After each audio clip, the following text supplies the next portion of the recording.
In the endless Mongolian grasslands, where earth meets sky, a child named Temujin was born, destined to change the fate of the world. According to legend, Temujin was born with a clot of blood in his hand, a sign of war and destiny. Mongolia was divided into tribes, each one fighting the other for survival and dominance. It was a world without mercy. Only the strong could survive.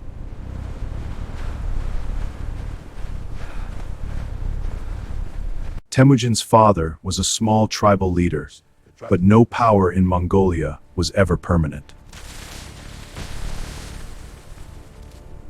From an early age, Temujin understood one truth: the world is ruled not by justice, but by power. In the 12th century, Mongolia was not a modern nation, but a fragmented world of tribes fighting for survival. Tatars, Merkids, Naimans, and Karaits fought endlessly for land, power, and survival. Even nature itself was an enemy. Burning summers and freezing winters ruled the land. The Mongols lived as nomads. Their gears moved across the endless steppe.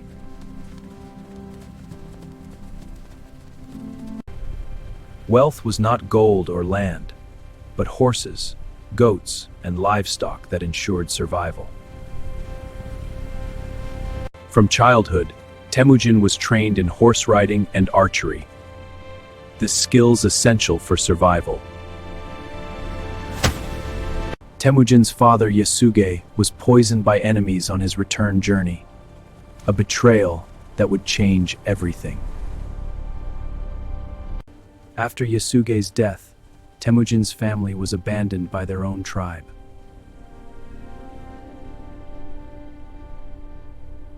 Temujin and his family were left alone, without protection or allies.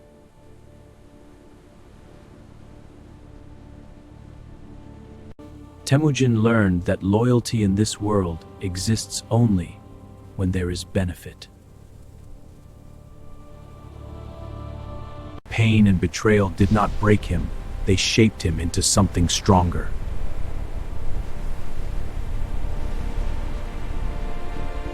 From abandonment and pain, a future conqueror was being forged.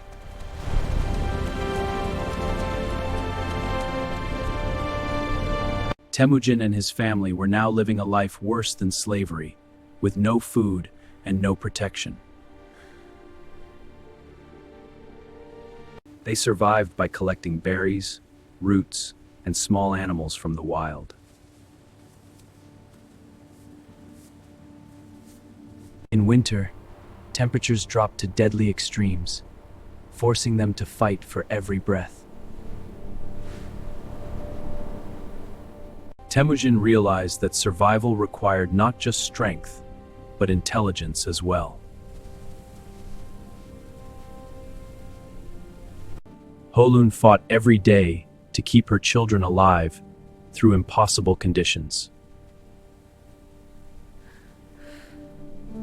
From suffering and starvation, Temujin's resilience was born.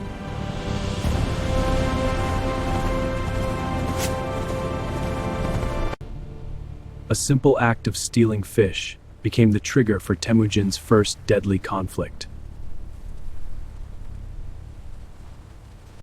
In anger, Temujin and his brother began to chase Bektar across the steppe.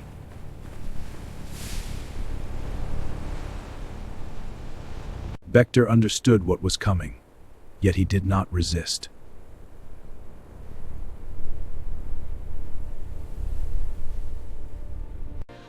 I've broken the most brand, family loyalty.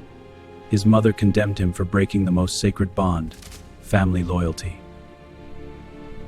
Temujin learned that survival comes before loyalty, and enemies must be eliminated.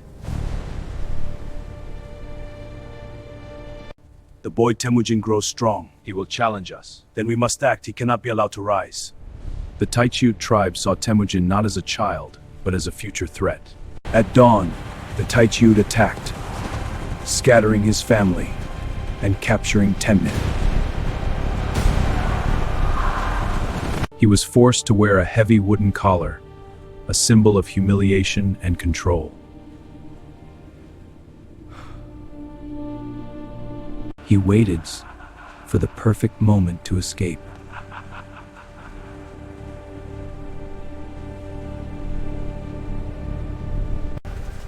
In a moment of chaos, Temujin struck and escaped into the darkness.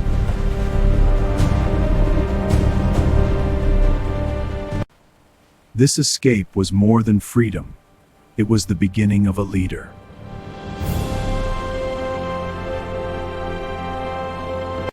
Hiding beneath the water, Temujin waits, knowing one mistake could mean death. In a world of betrayal, one man chooses silence instead of betrayal. That night, strangers risk everything to save a future king.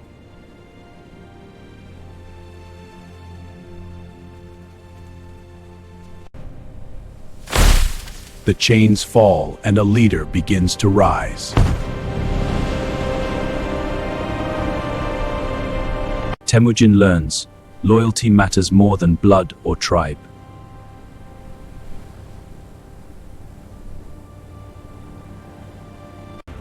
From this moment, Temujin is no longer just a survivor.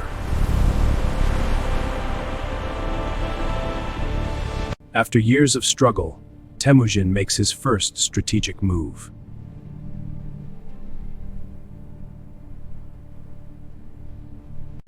Borte was not just a wife. She was strength in his darkest moments. A simple coat would open the door to power.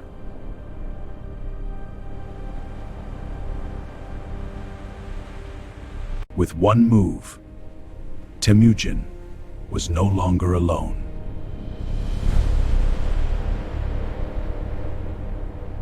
One by one, warriors began to gather under his banner.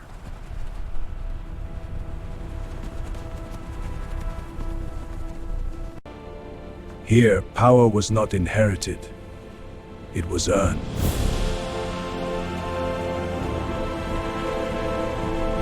The past returns, and Temujin's world burns once again.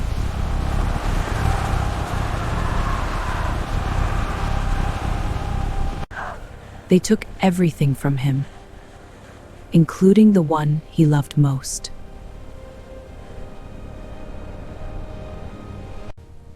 This time, he would not suffer alone.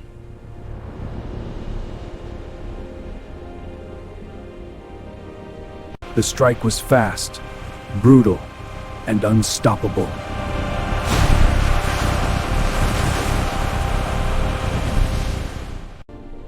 From the ashes of loss, he brings her back.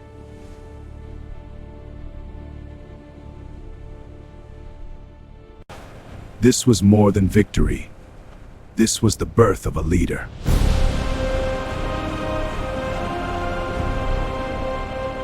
After victory, a new conflict rose, not of swords, but of ideas between Temujin and Jamuka. Jamuka believed power belonged to noble bloodlines, not common warriors.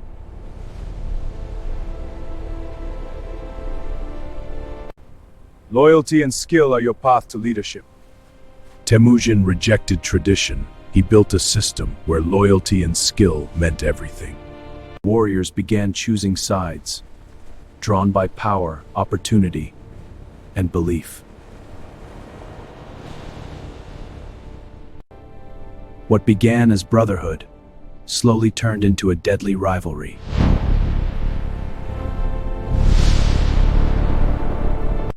This was more than conflict. It would decide the future of all Mongolia.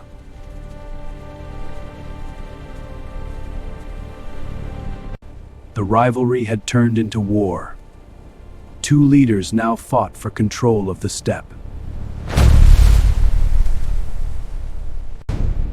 Jamukha had nobles. Temujin had warriors who had nothing to lose.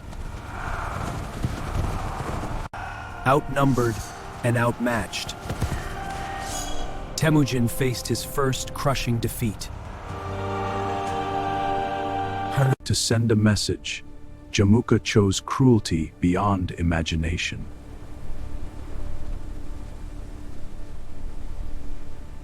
But fear turned into disgust, and his own people began to turn away.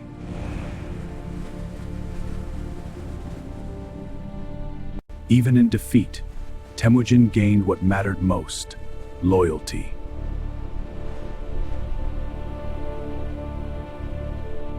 Temujin's greatest weapon was not his army. It was his system of merit and loyalty. Those rejected by society found new purpose under Temujin's command.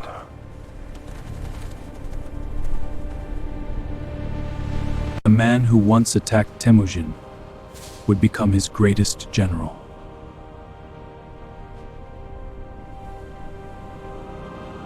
Temujin rewarded courage, even in his enemies. Your courage is noted. Serve me and rise. A blacksmith's son would rise to become one of history's greatest generals.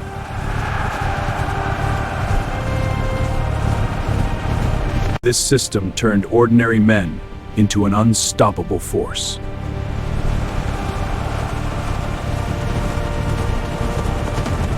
For Temujin, the Tatars were not just enemies. They were his father's killers. Temujin launched a brutal campaign, driven by revenge and strategy. The Mongol forces overwhelmed the Tatars, leaving no resistance behind. Then came a decision, one that would define Temujin's ruthlessness.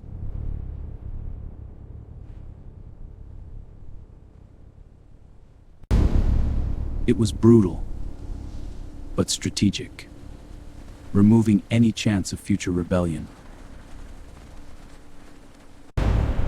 After this victory, Temujin was no longer just a leader. He was unstoppable.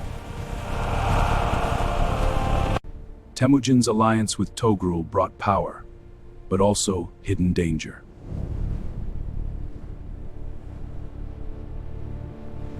Sengum slowly poisoned his father's mind, turning ally into enemy. A fake alliance became a deadly trap, meant to destroy Temujin.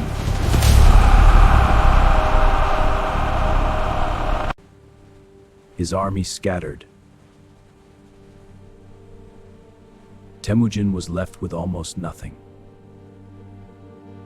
At Lake Balyuna, a sacred oath of loyalty was forged in darkness. Those who stood with him in hardship would become the pillars of his empire. His enemies believed he was finished, but they had no idea what was coming.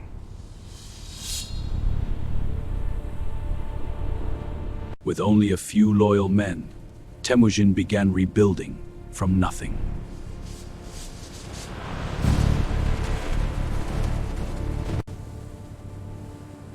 He waited, watching every weakness before striking. When he struck, it was fast, brutal, and unstoppable.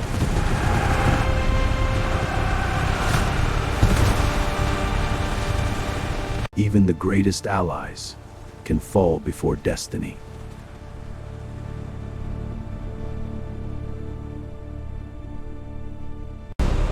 From exile to dominance, Temujin now ruled the steppe.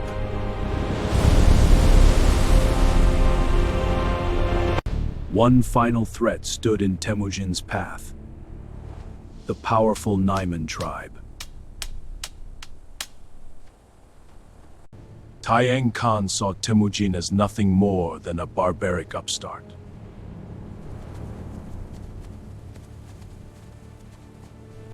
Temujin used something stronger than force. He used illusion.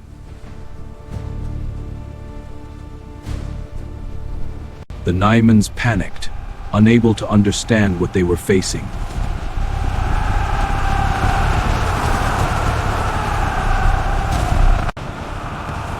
The battle ended in chaos. Genghis Khan fell, and his son fled. Now no tribe could challenge him. Temujin was becoming the ruler of a nation.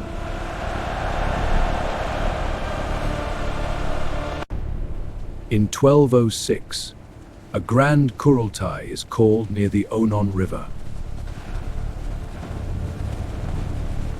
It is a historical gathering where all tribal leaders and warriors come together.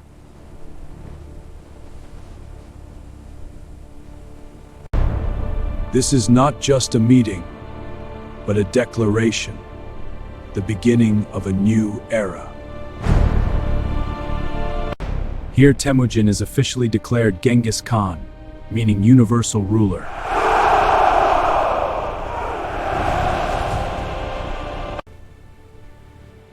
With this moment, centuries of division end and a unified Mongol Empire is born. Genghis Khan immediately introduces reforms. He replaces old clan loyalties with a system based on merit and discipline. This transformation turns Mongolia into an unstoppable war machine.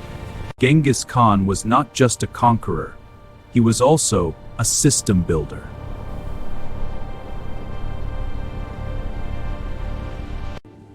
He introduced a legal code called Yasa.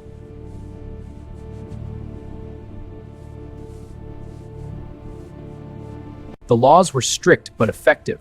Severe punishments existed for theft and betrayal, but women's kidnapping was banned, religious freedom was allowed, and merchants were protected. Genghis Khan organized his army using a decimal system, units of 10, 100, 1,000, and 10,000. He mixed people from different tribes, breaking old loyalties and creating a new identity, the Mongol identity. This system was so effective that a small nomadic force became the most powerful army in the world. His vision was clear, not just to survive, but to dominate. Now that Mongolia was unified, Genghis Khan turned his eyes toward the outside world. The steppe offered limited resources, and his army needed rewards. Expansion had become necessary. The first major target was the Jin dynasty, a wealthy and powerful empire ruling northern China. In 1211, Genghis Khan invaded China with his army using a strategy of terror and speed. They destroyed villages, isolated cities, and adopted siege warfare while capturing Chinese engineers and using their technology. Fear spread quickly, resistance weakened, and the world realized that the Mongols were unstoppable. Genghis Khan's journey is the story of a starving orphan who rose to become one of the most powerful conquerors in history. He led major military campaigns that changed the balance of power and reshaped many cities and regions. He built an empire that strengthened trade, communication, and cultural exchange across continents. The finest silk from the east, a fair price, I accept. His policies secured the Silk Road and connected the East and West like never before. He died in 1227, but his empire continued to expand under his successors. History remembers him as a complex figure, both a conqueror and a builder. His impact changed the world forever.